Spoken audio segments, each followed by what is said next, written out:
আল্লাহ পাক মা বাবার পূর্ণ খেদমত করার তৌফিক দান করেন। বাবা, মনে করেন আপনার পিতা বাহিরে যাবে, জুতাটা আপনি নিবেন, মুছে দিবেন, বাবার জুতাটা মুছে সোজা করে দিবেন, বাবার পায়ে জুতাটা লাগাইয়া দিবেন।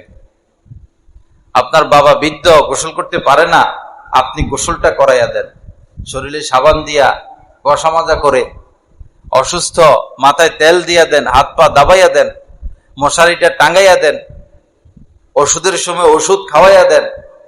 আপনাকে পালছে কেন? আপনি তো এই তাদের শেষ বয়সে তাদের সেবা করে জান্নাতের অধিকারী হবেন। আল্লাহ আমাদেরকে তৌফিক দান করেন। আমাদের বাচ্চারা যখন, আমার একটা প্রাইভেট মাদ্রাসা আছে, এমনি তো আমি কমলপুর মাদ্রাসার উস্তাদ, প্রাইভেট একটা প্রতিষ্ঠান আছে, ওটার নাম জামালুস সুন্নাহ।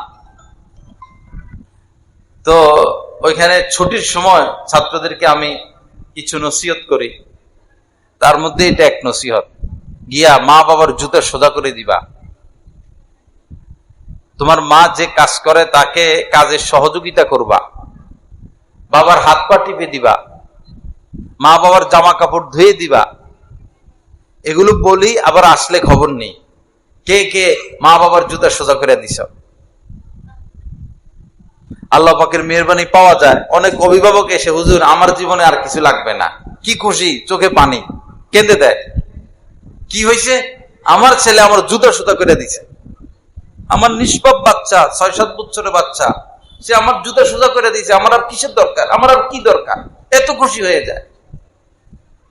এই শিক্ষা সব জায়গায় পাওয়া যাবে না, এই শিক্ষা সব জায়গায় পাওয়া যাবে না। কোরআন হাদিসে জায়গায় জায়গায় মায়ের খেদমত, বাবার খেদমত। এই শুধু এই আয়াতগুলো, এই হাদিসগুলো যদি স্কুলের সিলেবাসের মধ্যে পড়াইতো বাচ্চাদেরকে, আহা, কারা সিলেবাস লেখে, কাদের এই দায়িত্ব? এত বড় বড় শিক্ষিত হয়ে কিভাবে চুরির মতো নিকৃষ্ট কাজ তারা করতে পারে, ঘুষের মতো হারাম জিনিস ভক্ষণ করতে পারে, সুদের মতো হারাম জিনিস খেতে পারে, দ্বীনি ইলমের অভাব।